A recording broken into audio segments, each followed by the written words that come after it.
Just want to remind you guys, this episode is presented by Prize Picks. Download the app today. Use the code JUICE to get $50 instantly after you play your first $5 lineup.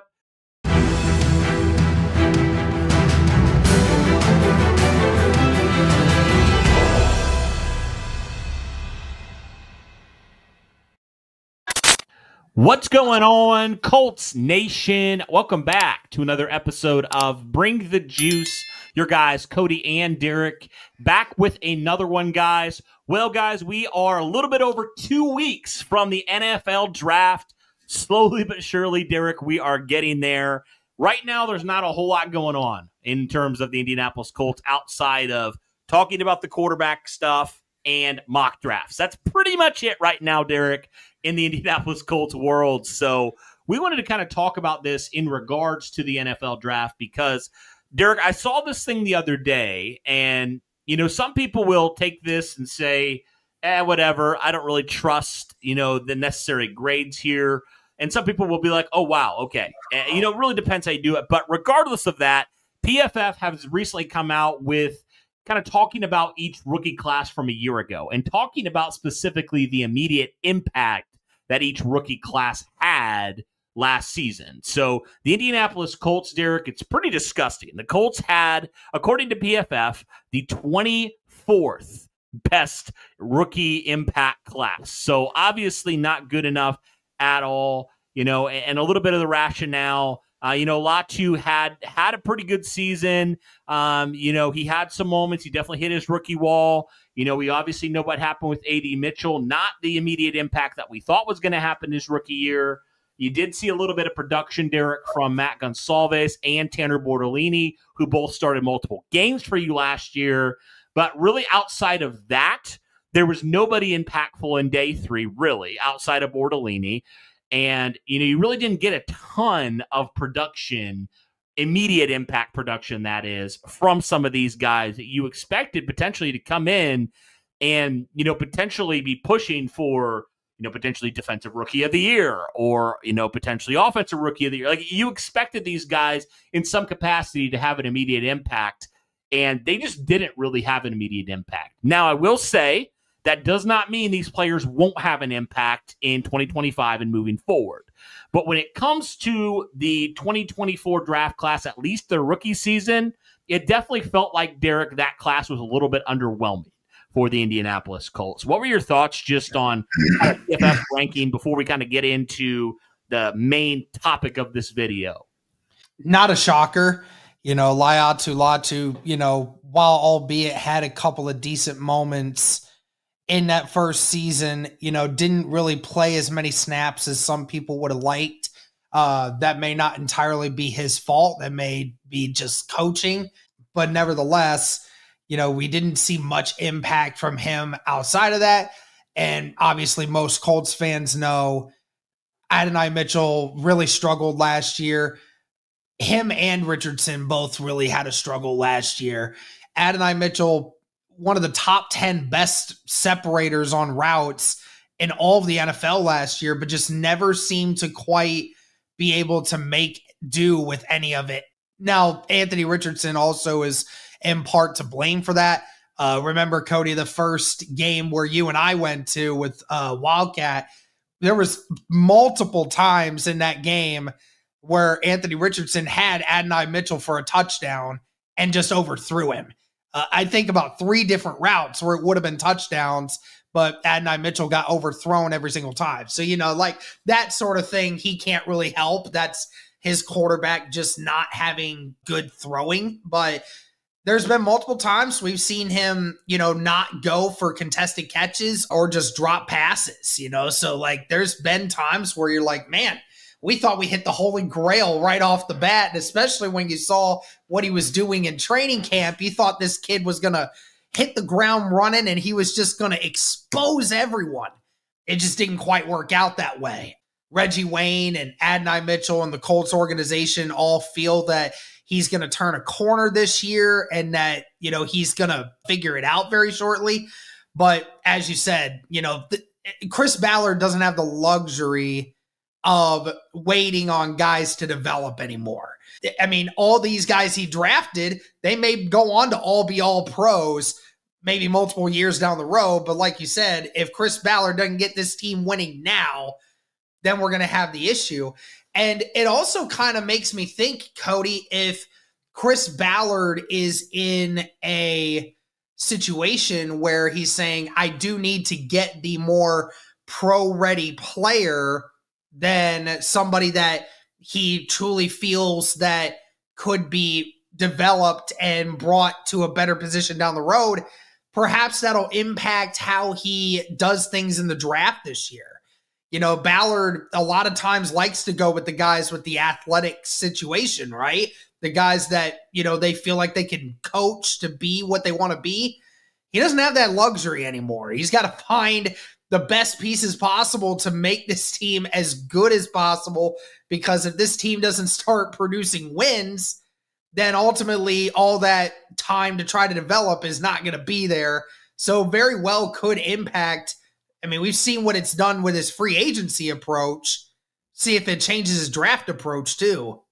Yeah, and I count 5 players for the Indianapolis Colts that had some sort of impact, but obviously, Derek, not a major impact from any of these guys. You know, these guys, I think, all had their moments, don't get me wrong, but that's all it really was at this point. Like, it was moments, and especially when you're taking guys on the first 2 days of the draft, you expect some guys to come in, I think, right away and produce on some level, and especially the first round pick. Like, you expect him. He was the first defensive player off the board, right? You expected more out of a guy like Laiatu Latu. Now, again, he could turn into a really good player, but from the immediate impact, that wasn't enough, especially because you had the choice to take anybody on the defensive side of the ball, and you chose him for a reason. So that's definitely interesting. And then obviously you have your linemen who didn't necessarily start a ton, but they had some moments where they started, especially Gonsalves down the way there when Braden Smith dealt with his stuff. And then I forgot to mention Jalen Carlisle as well, who had some moments, but that's really all it was. Some flashes, and you didn't really see a ton, but he has a chance here now in year number 2 to have a big impact. But going back to what you said, Derek, the Indianapolis Colts do not have the luxury to have another draft class like they had from an immediate impact standpoint, right? They need guys that are going to come in and are going to produce right away and are going to make the football team better. That's what they need right now, because they added 2 guys on the defensive side of the ball, like you mentioned, in free agency. They need some more guys that are going to help them win now, especially because you look at the situation for Chris Ballard, Shane Steichen, and a lot of other guys, like, they have to win this year. Like, you have to win the division. You have to make the playoffs. You have to do some of the stuff you have not been able to do over the last number of years, right? You have to do that. And also, you need a strong rookie class. I mean, Derek, we've seen all the time, right? The strong rookie classes, look how they've changed the trajectory of certain teams when they just have one of those classes. It changes a lot, right? So you needed the type of class that's going to do that. You can't have the 24th best impact class again. Heck, you can't even have the 15th best. I think you need to have a top 10 impactful class this year.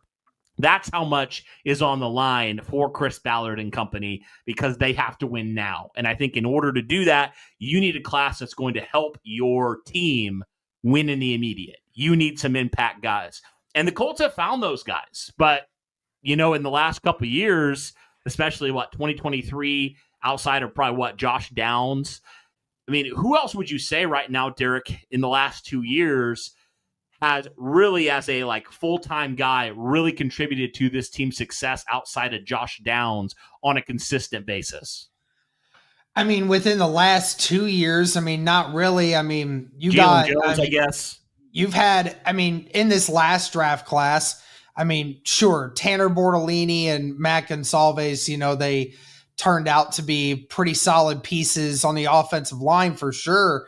But, I mean, again, talking about anyone that could have potentially, you know, made a generational impact on this team from outside the trenches, very rarely does it happen. I mean, Josh Downs, you got, like you said, and, you know, Josh Downs is already really, really good. And he's done the stuff he's done, even with the quarterback play that he's had to deal with, you know, and 2022.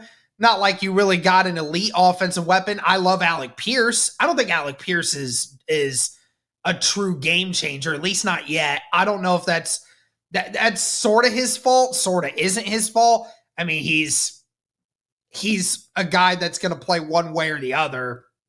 And I mean, you know, you went and got Josh Downs in 2020, or not Josh Downs, Jonathan Taylor in 2020. And, you know, Michael Pittman's a pretty good wide receiver too, but you're right. Like, it's hard for, you know, outside of the trenches, it's hard for you to kind of bring it back, especially on the defensive side, Cody.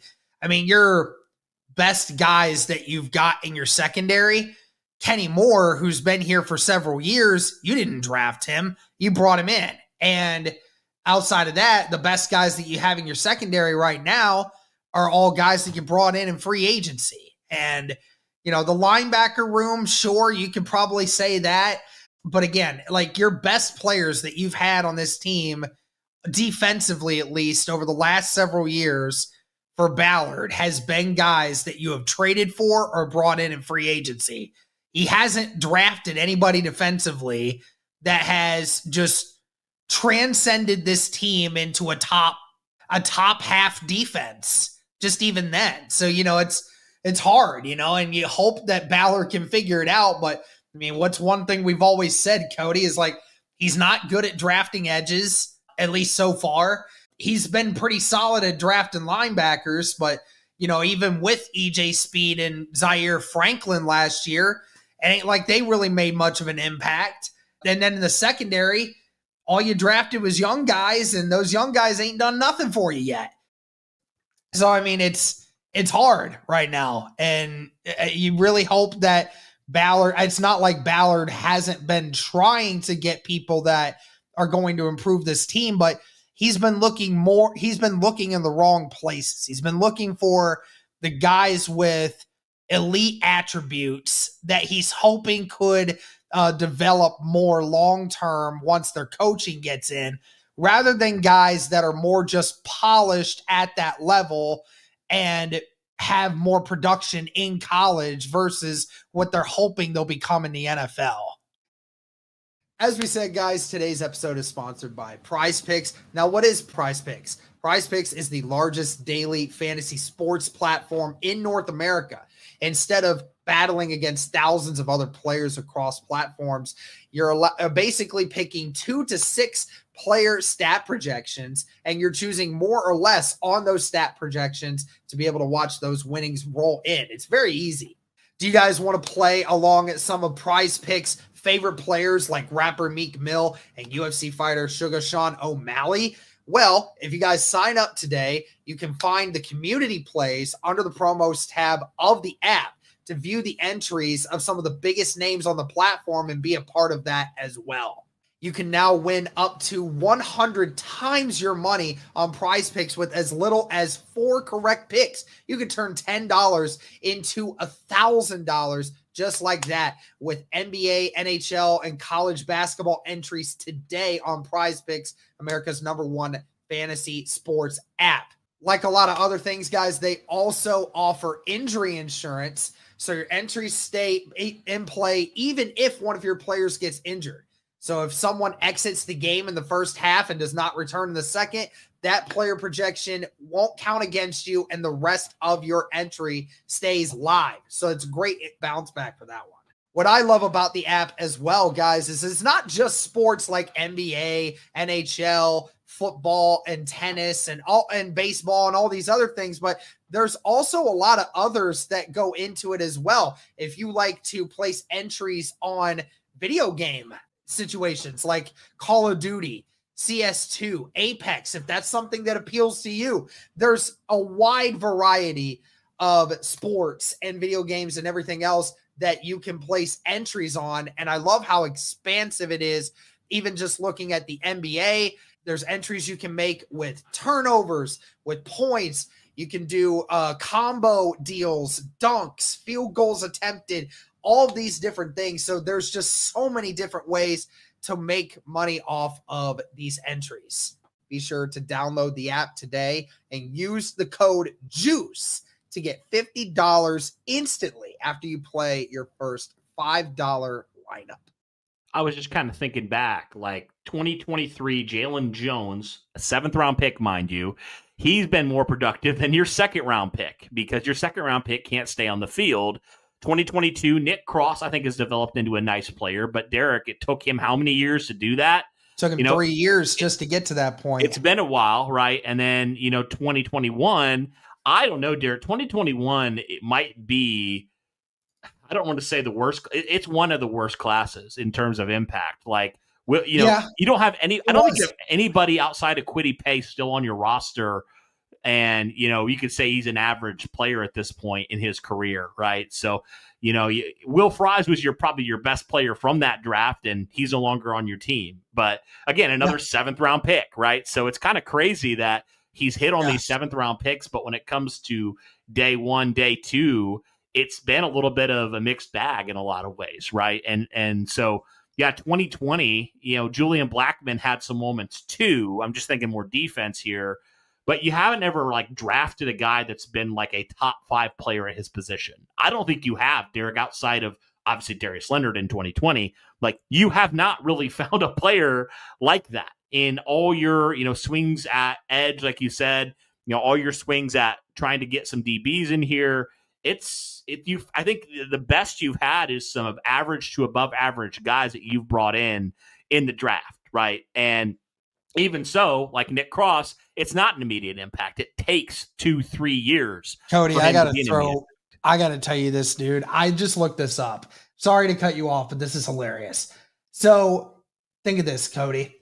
Of the 2021 draft class, Cody, only one player on that 2021 draft class is still on this team. Ugh. Think of that.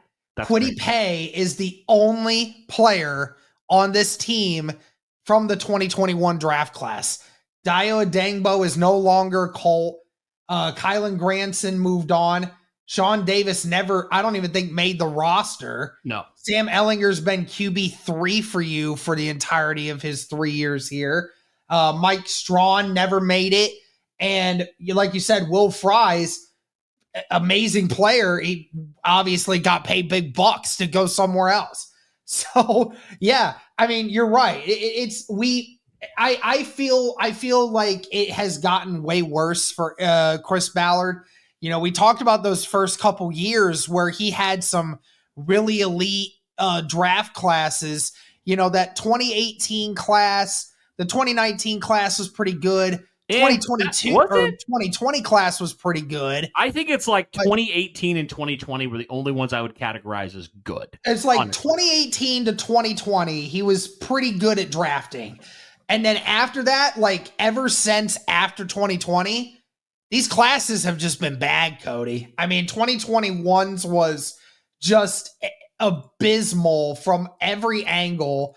And I'm trying to go to this. 2019 was a lot of whiffs too, but you didn't have a first round pick. It was definitely a few whiffs, but you also had a few guys. You got out of that. Really, you got Bobby Okereke and EJ Speed. That was about it for impact guys, so long term. And then obviously in 2022, I mean, you got Alec Pierce because you never had a first rounder. Jelani Woods, jury's still out. I mean, Bernard Ryman, sure, that's a good one. Nick Cross, that's a solid one there. But, outside of that, Eric Johnson's no longer on this team. Andrew Ogletree is, he's not really much of service for you. Curtis Brooks isn't on this team. And, Rodney Thomas, I mean, nobody wants to see him play. Yeah. So, and then, like you said, the 2023 draft class, jury's still out on Juju Brents. Josh Downs is good. I mean, and even that number 4 overall pick with Anthony Richardson, most people will tell you they have no confidence in him. So you're right. As far as Ballard's ability over the last 4 years to really do any kind of serviceable drafting, he hasn't been doing very good. So, I mean, you just look back all the way to that 2018 draft class, man. I mean, that 2018 draft class, they had 8 or 9 different players selected in that draft, and I'm pretty sure at least 7 of them went on to be, you know, not just starters, but like guys that had some major impacts on this team, even some guys that are still on this team. So I'm pulling it up here just for reference. Obviously, Big Q, number 6 overall. So obviously he was a great pick there. You have Shaquille. I'm going to call him Darius Shaquille Leonard there. Obviously, we know what he did. If injuries weren't a thing, like he'd probably be one of the best linebackers of all time. Yeah. You talk about Braden Smith, who's been a really good right tackle. So you nailed it out of the park, the first 3 picks there. Kamoko Toure, I think if he didn't have that serious ankle injury, he could have been something there because he showed those lingering injuries. Yeah. Tyquan Lewis has been a serviceable, probably for a second-round pick, hasn't lived up to that, but he's been serviceable. He's been a long time on your roster. Nyheim Hines was a really good player for you when he was actually on your team, and I just felt like you never utilized him properly. And then, you go to, Reese Fountain, Jordan Wilkins, Deion Kane, Matthew Adams, and then Zaire. Sure, Reese Fountain and those receivers obviously didn't really do much for you. But Jordan Wilkins, don't let it fool you. Jordan Wilkins was a really good backup running back for you when you had him in the spot that you got him. So, when you really look at that, like you could say the first 3 were slam dunks. Tyquan Lewis has been solid. Nyheim Hines was good. So, that's 5 right there, and then Zaire Franklin as well. So you got Zaire 6 guys that have started and played significant roles for your team in the last number of years. So that's huge, man. We got to get back to that, man. We got to get the big hitters, man. And no one would have ever thought Leonard was going to be as good as he was, no doubt. But Quentin Nelson, everyone knew he was going to be a beast when he came in. Braden Smith showed a lot of great promise, and that one was a good pick. We just got to get back to that. Ballard has to nail this draft. If he doesn't, it's just gonna be another what if on his legacy. Well, it's going to be it for him, right? If it doesn't, because if you don't have any positive impact or a strong positive impact from your draft class, you won 8 games last year, 7-8 games. I forget how many. I've kind of blocked it out, to be honest. But you win 9 games, like you're still not making the playoffs likely, right? So it's got to be a big impact. Like it's got to be an impact that's going to help you win at least 2 or 3 more games, and make the playoffs and challenge for the division. Because if not, we're going to be in the same spot that we are right now, Derek, where you're sitting out again, you miss the playoffs again, and I honestly don't think Chris Ballard is going to survive it again.